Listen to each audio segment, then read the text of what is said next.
Afei ena wa wohwe sede beya wohene yene na si okrawe ene obrawe nwoma so opemso Otumfuo Osei Tutu otoso mienu na wote sikadwa so awono ena wayiniti a wo ba no ye di kaka sese wohene bi se wo chen no wo Ghana ha ewiase ene ne akade a na wo chen no ene ntakrehunu ono wote wo waye se anoma akɔre brisi amwa otu an nsam mujibun wohe ena ndom ato santene a edi nanim sede abribia eba etie no no ena wonmo ede ne ba no no emmen ena ye hyen a enya asemketoa enkra ne kirema men bi no eye sono ya na mo hwade aya ne tuatua ne hwene no ho no ebi ena ye de aye men ya emrante a wonmo awedar mu akwadar mu wonmo ehyen a ohene ba ekire ade ba akopɛ itumi a wo na edidi nanim na afi yede na bamba gene tata kakra afi na wono ankasa wopie na wodi afri ne fie se wuhu emrante ya wono bɛn ne nsafwa ekura womo a ekire ade ba akopɛ wono no mu kura ahemfie ho nsafwa safwa nyina ena ekura womo no nananom ahemfo adehye ahene nananom ena wono so edi animu a wono eba twenekafo edi atie na wono ka ye gene tata kakra na yede ne epie edi efri efie ho ankasa na afi yede na akodwabo ase e ma remfi se de amamre no etie no e wo se ohene Otumfuo Osei Tutu otoso mienu wodi ka akọ na okodina konwa akotena se ansakra na ene ba hema wono so eyiti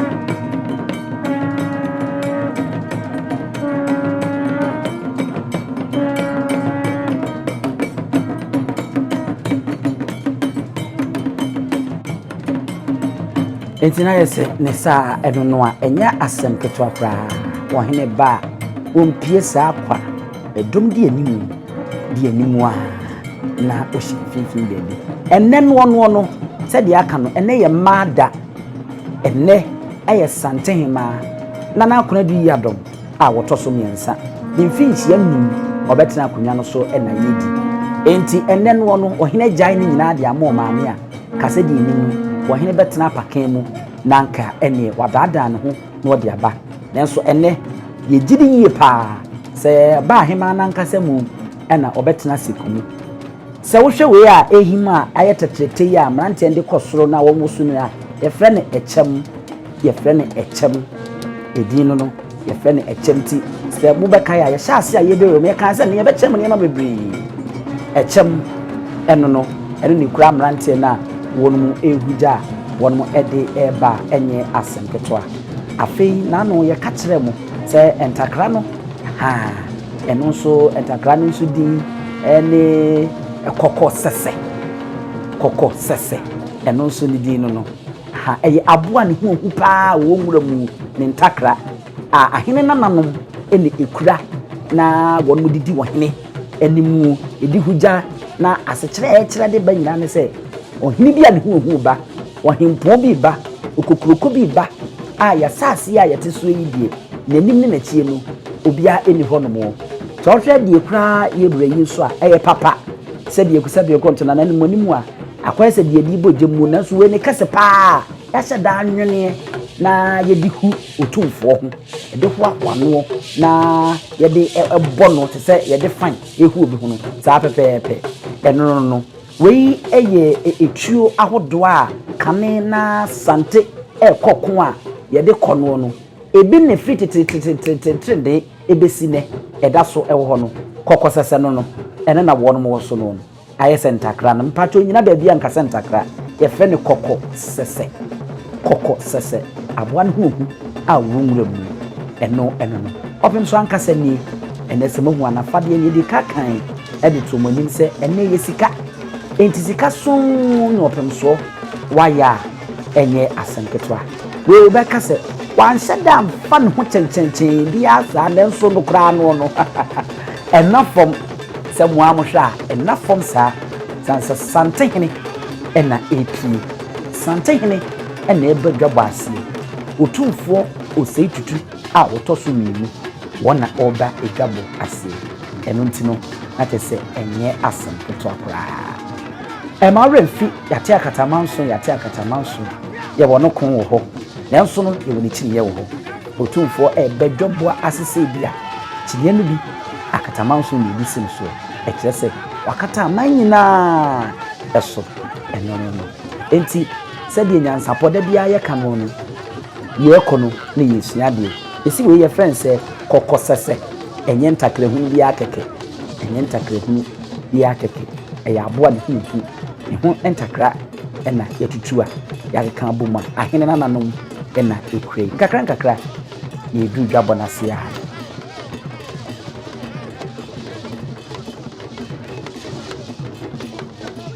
enkakra ye ba edwabo na se sede opemso aka no enne eye mada entimi nye bibi nyima emfa emfimu oba ni fia ya ne fie tutuye no ya na atosi enti kane ya na nka yemfa ma anya hwe no enne asesa ama obubeka se epono no atene table na dane a chese sa pepepe neti a enne asantema de santema so masoro asantema mfa ma eni agro asantema ntoto mase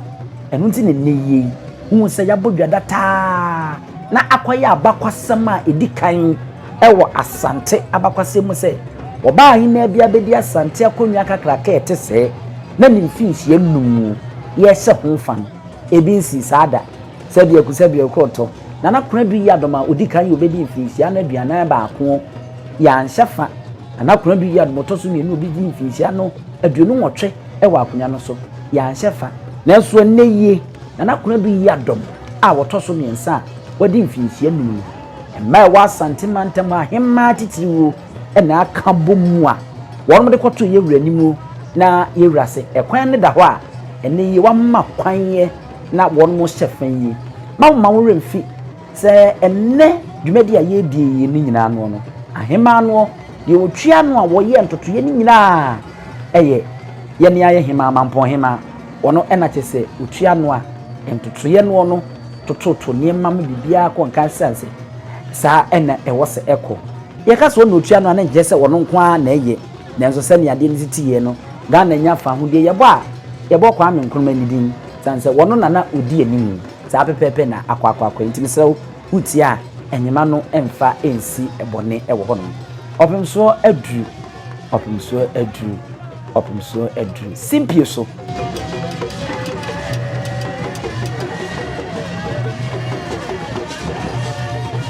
wagina konya ewi afedie enche na eninti ni atwetwe wura wono baaye first lady ma Remfi say chief of staff era yire fema osel pare nyahene ena etewi ena we nso eye wahene ba champion seedu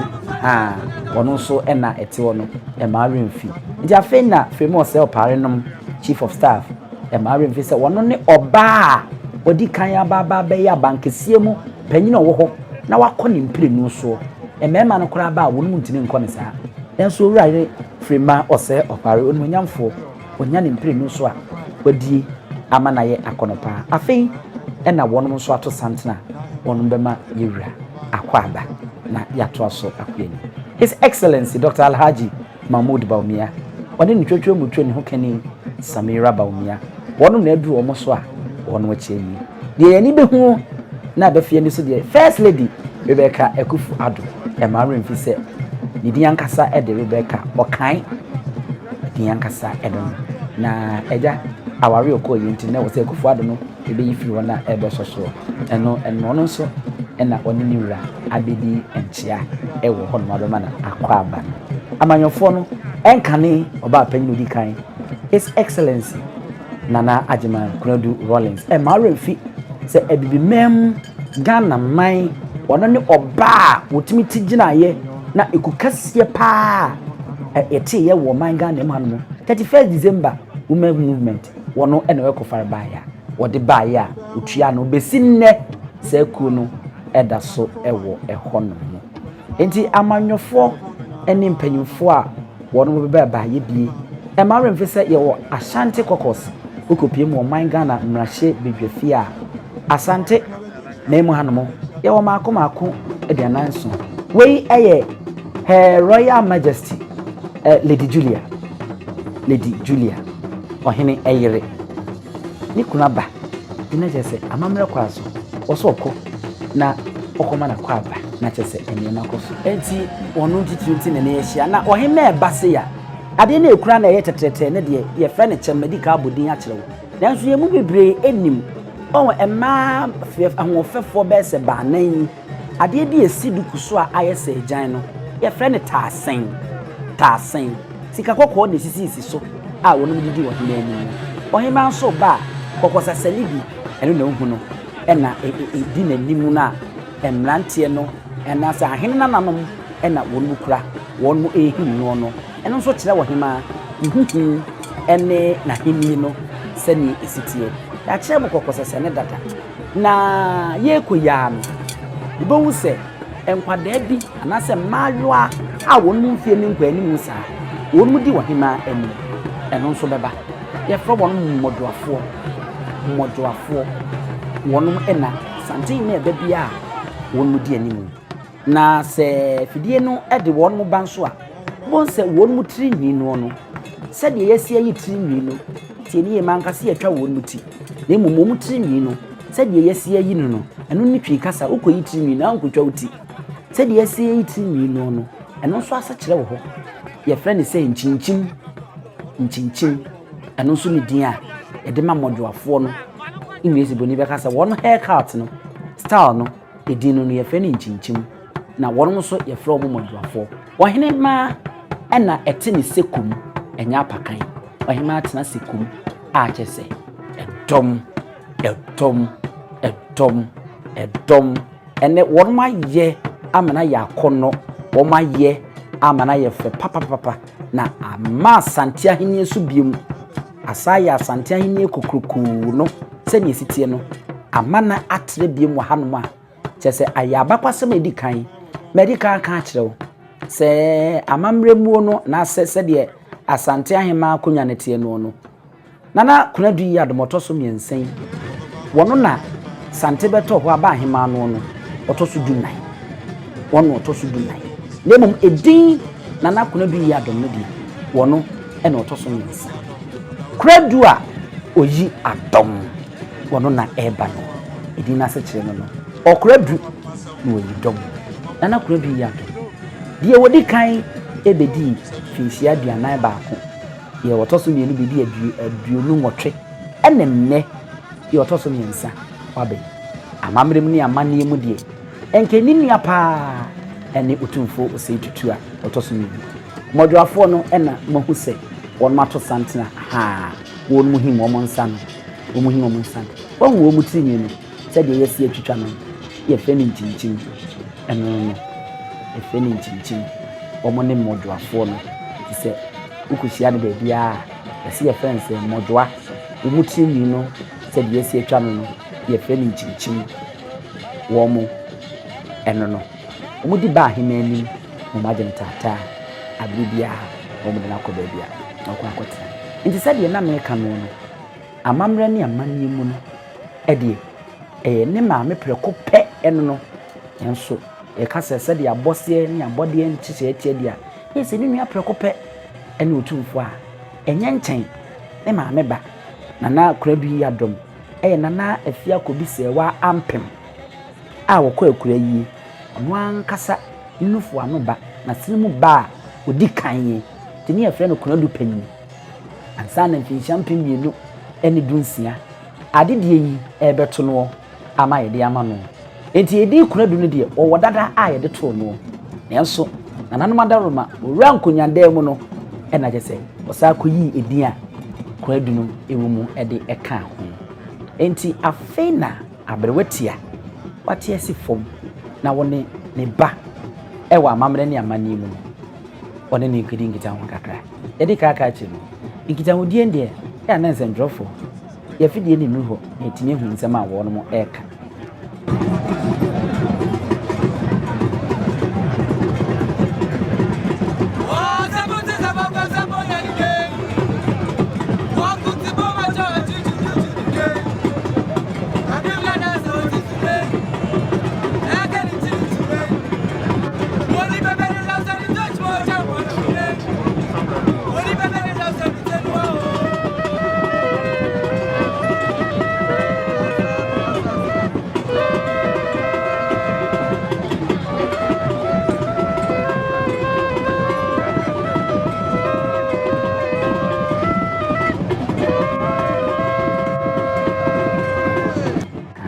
wone ninua wone ne ba akudi entia won modi nkita ho kakra entia fe na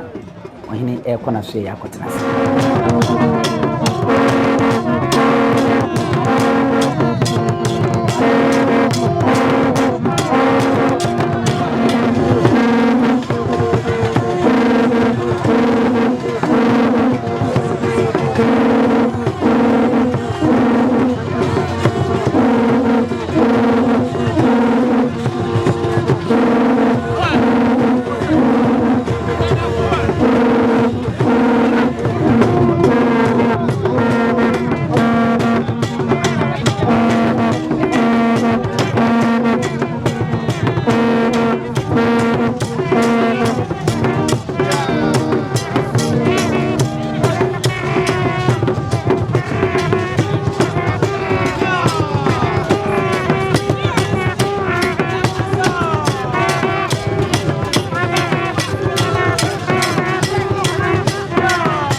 Awie abusia NYANSAPO kasa finya no so gusu a wunhwe na wutie na wani gusu a wo hwe no sabe de so hwe de dwumadi na kodi ndia na ese opunso ama ne musu edi na ese ye bi ba ebiya nkasa afei ansa na de bia wo ba dwuma bia ase a wo bekọ no ofa Nananom so ene de dwum sise ba ye no chacha wo no a ansa na ni na ese nkredi na afei wo de ni achi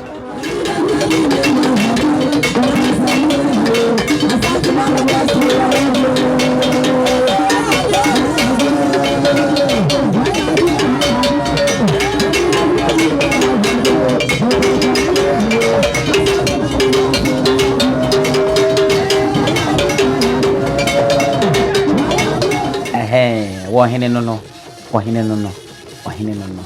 wane na ba hima no bi amanyofo no bi ene empanyifo mo fra ben mu ba ye no bi na se edi enkra no ahade okwase bi enye afidi ekura me na nya akwanya kame koye e ja no so nka no so mbele nta kotro mi nsem be senke be ya enso akoye se asori fo bi don oso ne hwan yi ebre na so ewi ebre na so piao piao ohin kase no no ode na ni chire mu a ese ne wa ye dwumadi no aye ni nyina aboa de no nyama beta chire sanse se yo no a enke ma ne beye iseye enne ma na enya na ewo se wo hwe na wo boa na fi atoto ni ma enti se wotena se wo kasa no ochire ma mandri beto nanim wa nwusu ni tie mpusu ni tikra no se monko wo bo ma ba so se mema ne ye kra ya na dwa no mu atu abom unya ba bi na ado nesi nanso ye de ma no ankasa so won mo nya mo de atoto ye no no edwa no mu da woda tra a wo betena ho ebiem o se nyese ni nia ane na napra du ya dom nti ena akunwa no to ye no no wo se wo nia bra be di de na emum ono na aduru no so sɛde asante amamere ne amanye tie no wontumi mfiti prekope na omfa nkomo obi sɛ enimi nti da bi da wɔhyase bi fi na nanan wɔsie tutum mfiti bo akobia no mo ɛba ya de si opoku ware no ne wɔsie tutum ɛkeka ne nyina de nti ɛyɛ ya we ne bedi ye de nti ɛyɛ ya we ne bedi ye ɛkyire ne nyina mu sɛ ɛnyɛ we ni ani hwehwe ani mu bia anase obi kɔtena ba bia akɔgye adembie bia ɛto ana ato said the Asante community no etinye bia ni ho ese nie bia wa nkasa wo kasa wo mpe anye na wo se firi so na ko nipa foforo so tinye se ni nua no nti e na odi akonya na ma ene waka hye ni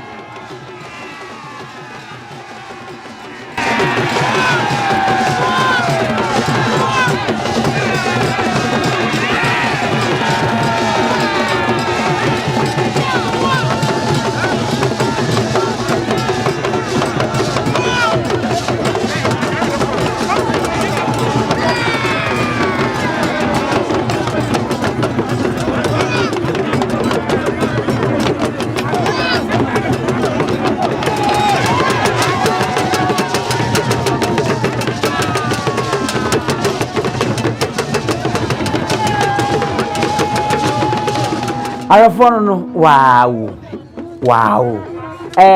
se wo hwe Asante abahima na no kwasem nie wo se wo ba gina wo so ba ni wonu fie ne kokọ akọ animu a enso se bia go to obi ene wa wo mre hwe abasa hwe kon hwe hwene hwe aniwa ma na hwe se de wonu masi edi sikampetia no atoto wonu mo nsatea no so hwe ba ko yesa wo ye ne ntuma yi hwe abasa wo wo so no hwe n'aniwa ma na hwe won mo abum eni kedi no won ma ne ye fe hwe na wa mu wo be ase park so tetete fe no ese sibiri ekon twitwaye eni won mo hwene se droben eni se de won mo si amma won mo afa won ho no won ma de ne ya akono ye fe keke a kire se Emahini no eya akono densi na won mo twa no mi hu wo ba bia wo twa densi ntane bi oyo ba ahema wa hanmo a obeka se nana we die ni densi ntane die a nkoyi ana mfata no obia enimu tadwa esi ahyeda se wanimu nya tadwa wuntimi ni hema ewa Asante kada me kire husu nwo hema tuntum ase tuntum nie kokwa ase kokko se wiu kokwa chese daso bibia ni so wonum ye wonum so a amanyofo ni bi no ha ene wo mo free nkrohodo so ni amanhodo so a wonum ba ye no wonum so na eja pem so okọ enidi ya so de agina wonum a ye chia no na feye ya ma ne baba no kredo agima rollins no ha wonde de bia hwa ne kaba no ne siritis ne nase and nsa no so pofre no twa ne kama na wahye ne kiki no chi ne duku no wona wose ba umi ana abema no de onyunu be ka kufu ado ene ekon mo piao ana edase no enti de ekon ne de ese ye de ko akwa no ena ahima ne fa won mu obeka ye na no ana ye de otwedi ampase we ye Samira Baumia one okochi agisi no ha chief of staff Fema Osei Pareno no ono so eno no afeina papa je yire na nkasa eko nipa wo baby ko kasa me nko di ne yire na chi den den baby abe hu mu bia na wonom baanu ena ya me fa ne kra ensi se mo be ka ya de nyame ase na aba ahema no wonom boduku nenne no obi atu no duku no obi atu duku adansi kana na wonom yeye ti yenya wonom ni yie papa awohwe a tumi se yes ahene ni Therefore, Kumawu, my hene, and now one so sorry, Jan, now so watching of Musono. You're right, to the boy could be a Musoa, Bapa Sempa, you can't him for Bassa. One more crack to her, a mass and mine. You drew binum, you see a binum in Musso, yet the Yawa see binum Samu, the binum could be when ma, a crab walk out 1 mass and to mine, a bass and to Maya. Whom can't know to me, Kumu, and Fem free, a marine fee. And also additional to care. You were to work with you. Why no, and or betray you rat. Nothing. One name cry. And credi a young credi, papa. And your bonny nothing. Often so, or free granimoire or quietness. Or share you rea, why am percentage. Idia and at you set by your brain. Said it was yammering. Open so charming. Bath work in kitchen. And now. Waba abetia Libra to book could be a empty upon so good. There be a kaka crabby and see who free gun. I could run number 1. Young seeing your coin. I also consume me slow, subscribe and I say, na like it. Nejawa drink today, Fatu family. Aha, NYANSAPO is a number. And I'm winning now more. Ene hwe waje ahia aha ena ene waje fo bo some de to so du nsia santeman na kura du yabo hima otoso nsa na fees ya num no ye de no AC midin ene abusu apanyin osu diomi o ma ba